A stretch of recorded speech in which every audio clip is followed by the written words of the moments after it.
In 2026, you will lose if you don't adopt the mindset that we're going to talk about in today's call.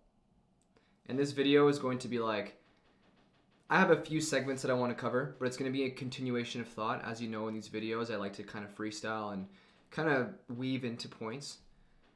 So if this is your first time landing on this page, we cover sales trainings, we cover mindset, psychological stuff, all to help people get better at sales, predominantly in remote closing. So if you are a remote closer and you're not closing at 40% and above, link in the description. I want to talk to you.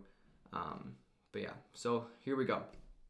In 2026, the mindset and the economy and the dynamic has changed. People always throw around the term, oh, like we're in a trust economy. Oh, we're in this, we're in that. It's not that people have gotten less trust from people online. It's just that the amount of slop and the amount of people online that are genuinely LARPers and like scam people and have no problem looking at a single mom in the eye and taking her last dollar and celebrating has increased. It's way more significant. Now, were there scammers before? Yeah, of course. But we're in a stage now where anybody and their mama can be a coach, and they know how to clone themselves, or they know how to, create courses and white label other people's like services. So it's very easy to be someone when you're not. So what does that mean? Outside of just working for a company that's obviously doing a lot of good work, like that's like a very watered down thing at this point, where it's like on a closer type form, like to become a closer, it might say like, oh, like what are you most looking forward to in working in this job? And then the closer is going to say, I want to help people. I mean, yeah, of course we want to help people. We want to be good stewards. We want to be obedient. We want to be disciples, right? Because we need to help people. But that's just obvious. And I really want to go beyond that, like push the envelope a little bit more. Because a lot of sales trainers and just a lot of like just online stuff in general don't really talk about what we're gonna talk about today. So if you're anything like me, I want you to like raise your hand or like nod, whatever I don't even care, whatever. Like raise your hand if you're someone who has seen an influx of sales coaches come in the last 6 months. What are these people training on? How are they selling? It's mostly the same. Some people say there's hypnosis closing. Some people say there's pre-handling objections. Some people say that there's neurological language programming, NLP. There's different ways to do it. But you know what? Like, it's all the same, guys. Outcomes, frameworks, word tracks, DIY objections, consequence, doubt, frame, solution, desire, pre-handling objections, pitch, tie down, objection, smoke screen, fear, close. Like, it's all the same. Obviously, like not in that exact order, but it's all the same. And I want you to really understand that, because again, sales isn't like convincing someone. Sales isn't manipulating or convincing someone to do something that you want. It's helping people make a better decision. And a lot of the times, I covered this in my last video, masterclass. It was basically like a video, a very high level overview of like how I'm able to maintain a 40% close rate month after month. Right now, I'm working in an offer that's doing over $1 million a month. In December, I made $15,000 in commission. So we're here now, and I mean, whatever. The point is that it's all the same, which means it's so important to understand one thing.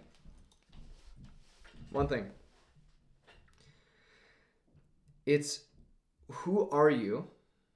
Way before you log on to Zoom, way before you open your computer, way before you wake up in the morning. Who are you when you hit your head on your pillow at night? What type of person are you? Are you someone who worships money? Wants a Lambo, wants a 10K per month, wants to retire their parents, wants to travel, wants to, make money online? Are you that guy, like me, who has been that way for like all my life? Up until recently? Or are you someone who Instead of worshiping money, they worship God or a God. I don't care if you're Muslim. I don't care if you're Sikh. I don't care if you're Catholic, Christian, Jewish. Are you someone who worships a God? In other words, do you place your faith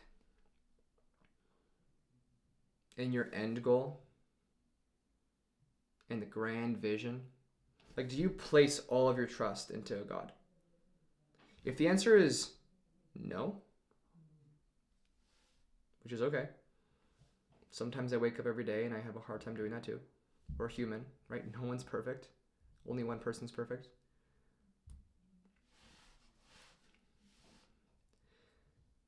But when you wake up in the morning, are you surrendering your day to God? Lord,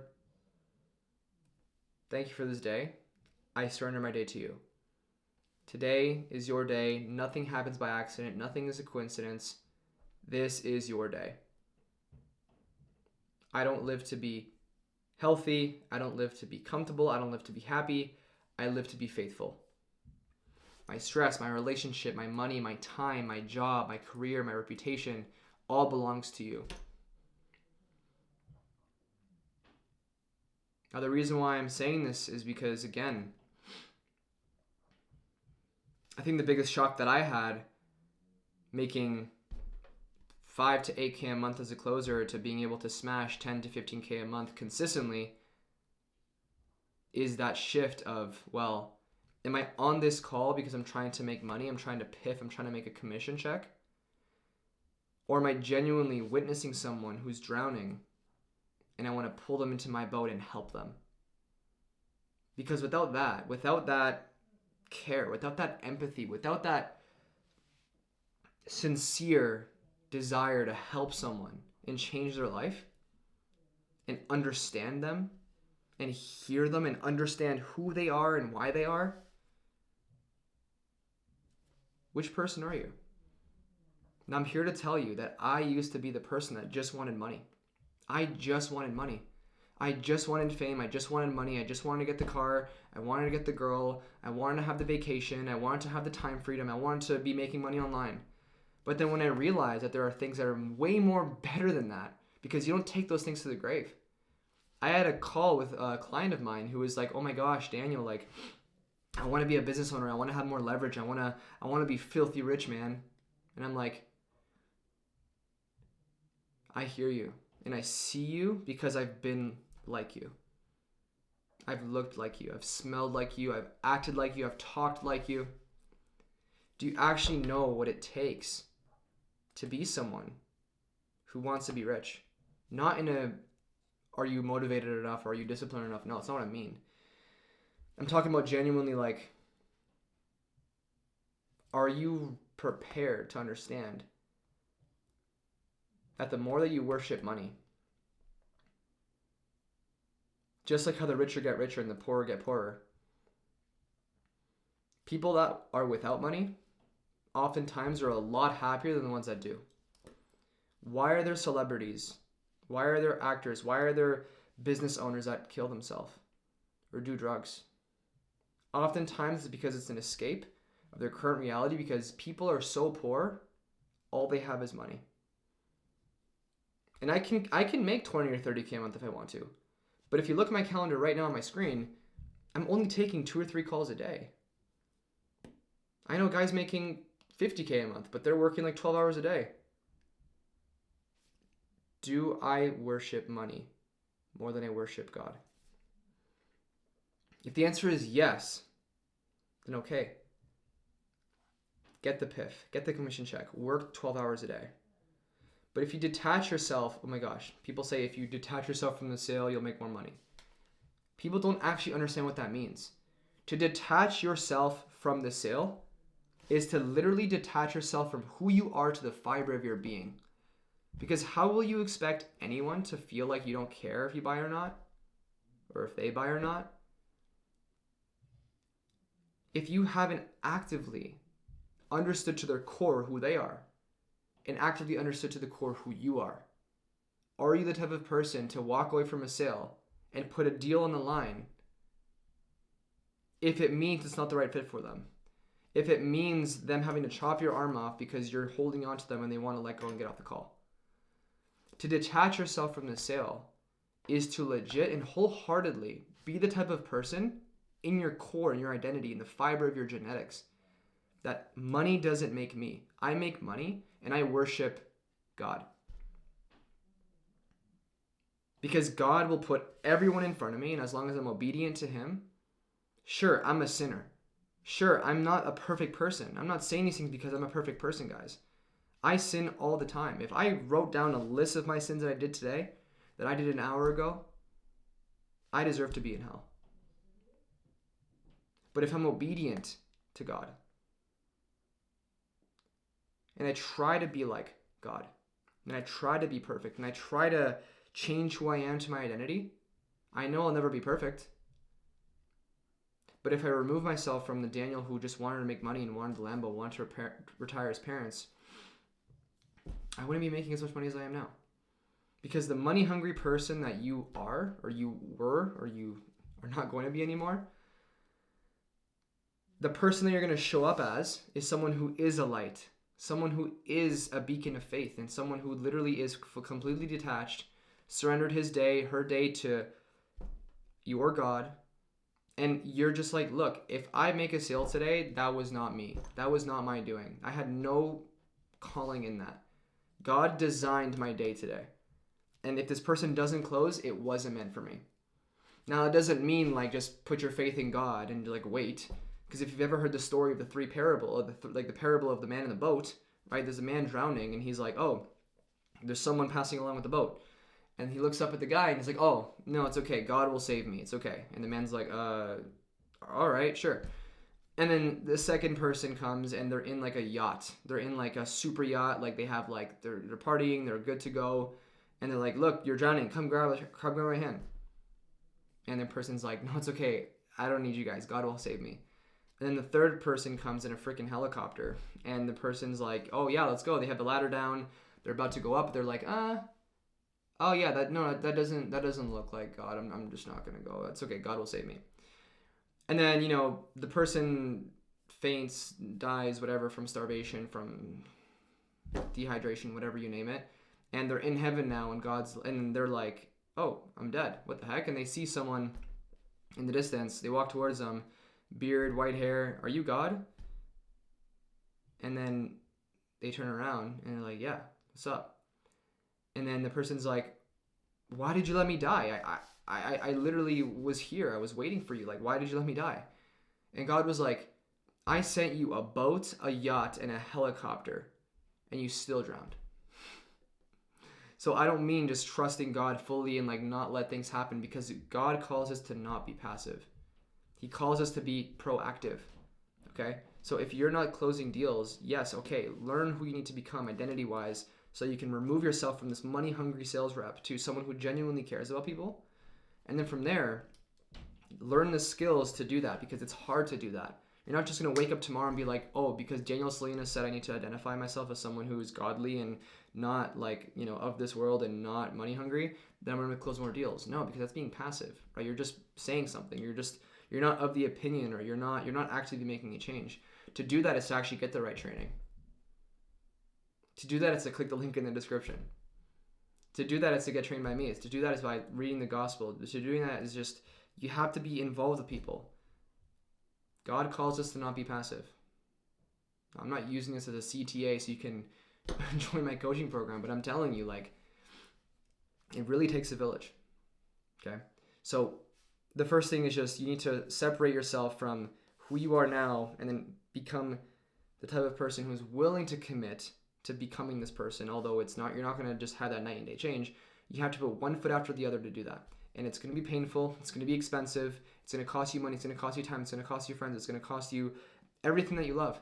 Because all of this is the reason why you started. All of the money, the wealth, the fame, the status is why you got into this space. But now you got to remove that and understand that you are no longer that person, because you don't determine your value based off of how much money you have or your close rate. Your value is worth based off of how God looks at you. That's all that's important. That's all that matters. If you're focused on this, your heart posture will change, and you're no longer going to have what is called an 18-inch issue. Because a lot of people have an 18-inch issue. They use a lot of this, but not a lot of this. Okay? So that's the first thing, most important thing. Because whenever I see someone that I'm on a call with that wants to join my program, if they have a big ego, I mean, it's not like I'm going to not work with them. It's just that I'm going to let them know that's not going to work here. That's not how we roll. That's not how we do things here. It's not how I roll. Which brings me to my next point, which is sort of identity, but it's being humble. Okay? I was not a humble person last year. I was not a humble person all my life. I'm still not a humble person. I don't think I'll strive towards it, but I can't say I'm gonna like be a humble person. It's just hard. It's hard for me. Why? I don't know. Because we're designed that way. That's how society moves us, to not be humble, to be grandiose, to be powerful, to have money. But the reason why I say the second thing about mindset is to be humble is because a lot of sales reps are very egotistical. Like they're very narcissistic. They're very of the self. Self. Not this. Self. They're not humble, which means they come off as combative, which means, you know, they don't really care about the other person. Like they're not willing to wash someone's feet. Like if you're not able to do that, like in biblical times, like washing someone's feet is like the lowest of the low. It's like the highest honor you can have, or like the lowest. I mean, you know what I mean? Not a lot of guys are willing to do that. I mean, yeah, gross, their feet might stink, but it's like, you have to be willing to literally like humble yourself and understand you're talking to a human being. And you're talking to someone who's lost.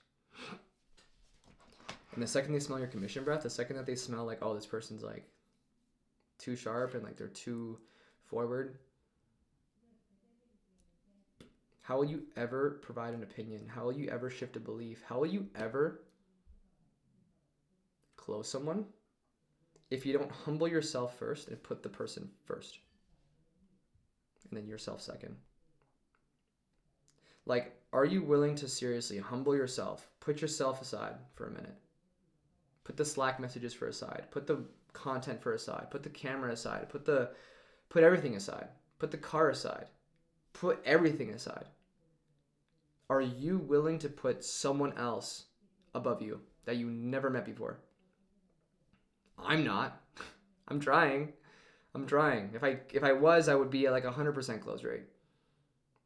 That selfishness goes away with time. In fact, I don't think anyone ever has that away. I think our human nature is to always act in our best interest. But when was the last time you acted in someone else's interest instead of yours? Which is why I think it's super important to always humble yourself. Because if you don't, you're just going to be like 99% of sales reps that like think they're the top shit. And they're like in my DMs like, yo, dude, I deserve to be on your team. I'm the best closer. I'm like learning psychological training and I'm the best guy. Like my coach says I'm the best. Great. You might be the best person. When I got hired by one of the top fitness coaches in the world, or I guess like one of the biggest fitness influencers in the world, which is another story,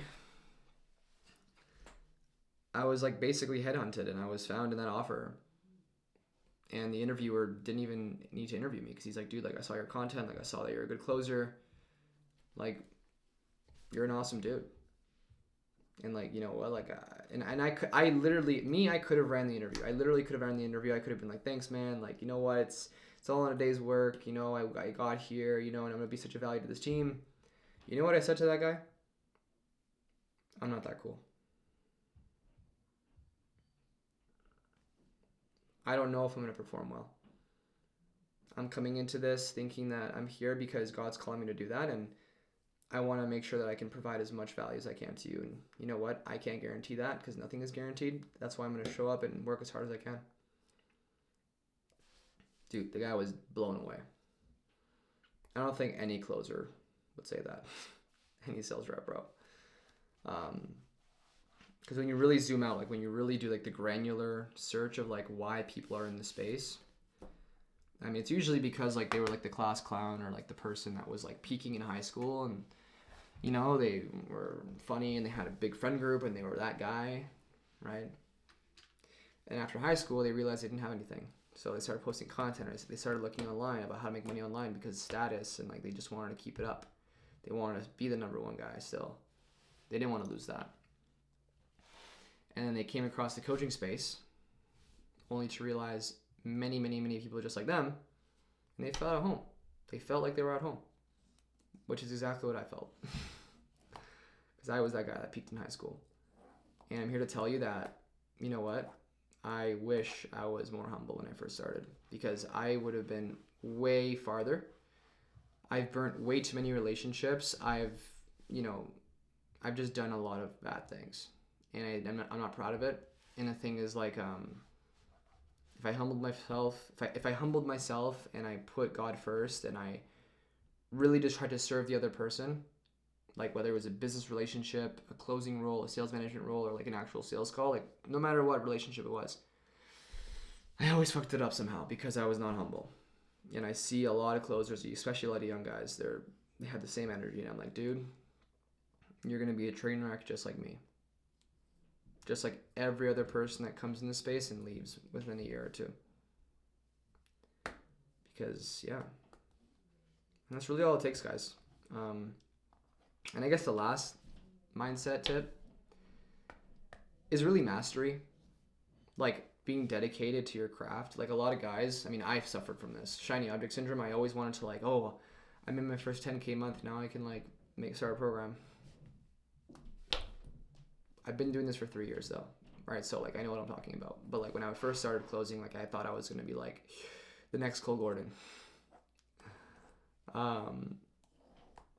But even till this day, as you know, I'm a closer. I'm actively closing. Like I work 6 days a week as a closer, part time. Like I would say like two to three calls a day. I've earned that. I mean, I used to take 8 calls a day on this offer. Now I'm taking like 2 calls a day because I don't want to take more calls. I don't need the money. I'm good. I know my close rate's good. On top of that, I also dedicate myself to mastery. Do you think just because I'm a sales trainer, I don't have a coach, I don't have a manager? Dude, I literally get managed by world-class trainers. Like, I'm in an offer right now that's doing multiple millions of dollars a month right now. And it's like, iron sharpens iron. Like, I wouldn't feel comfortable training people if I wasn't actively doing it. Which is why you have a lot of slop and you have a lot of, like, growth operators or a lot of sales trainers in the space, but they've only closed for like 1 year and like they just stop closing and they don't develop, and then they're just teaching people to slop because they want to make more money. So then their sales training reflects on how they sell just to make more money. I swear to God, like if I didn't join this offer like in December, I've learned so much in this offer. Like I'm still learning till this day. Like I have a sales meeting tomorrow with my coach, with my manager. But again, like if you just dedicate yourself to your craft, the end result is going to be you being very skilled at what you do. And then you're going to be able to have the opportunity to have people headhunt you, which means people literally messaging you, emailing you, sending you letters, calling you, hey man, you need to come from work for my company. But last year when my SaaS crashed and burned because of cash flow issues, now it's actually back up. Thank the Lord. And we're doing well. But when it crashed and burned last year, I had no choice but to get a job. I had to suck in my pride and get a job again and start closing. I almost didn't go back into the info space actually. Because I thought I was too good to be a closer. Bro, there's levels to it, guys. I mean, what I know can easily take someone from like 10 to 20K a month. Easily, whatever. But like, we're talking about like this is no longer info. Like I'm basically working now, and it's starting to become a private equity company, and you know it's still coaching, but it's like there's levels to it, guys. There are reasons why there are certain jobs and sales positions that you can make in the world that literally pay you like $100,000 per close, right? Am I gonna strive for that right now? I don't know what God wants me to do, but I'm just gonna work in this offer. I'm going to train people, sharpen my skill set while I'm training people, get a lot of value from them, place people if they need a job because I have a lot of connections. And if you're someone who doesn't have a role, link in the description as well. I can place you, not a problem. But yeah, like literally, that's it. So it's just like, who are you to your identity? Are you someone who serves money or serves a God? Number 2, humble yourself. And number 3, be dedicated to mastery. Like always sharpen the axe. Because just like Abraham Lincoln said, I think, or Benjamin, I don't even know. He said if you have 7 hours to chop down a tree, he would spend the first 5 sharpening the axe. So don't let your axe go dull. Don't be those sales trainers that just close for 1 year and then never close again because they're now in an offer closing, treating people how to close. And it's like they don't develop anymore. That's basically it, guys. So if you found this video helpful, I actually have a free course. Like I'm actually creating, like these videos are going to be compiled into a free course. So stay tuned for that. But I actually do have a playlist or a course. If you click my account, subscribe, you'll get access to a free course. And that's in, like, subscribe, and then the free course is there. Or it should be there. I don't even know. But essentially, it's just all my sales call recordings. All of my stuff is there. I actually post my sales calls. Like, there's no cap in my rap here, boys. Like, I literally do this for real. Like, on GD.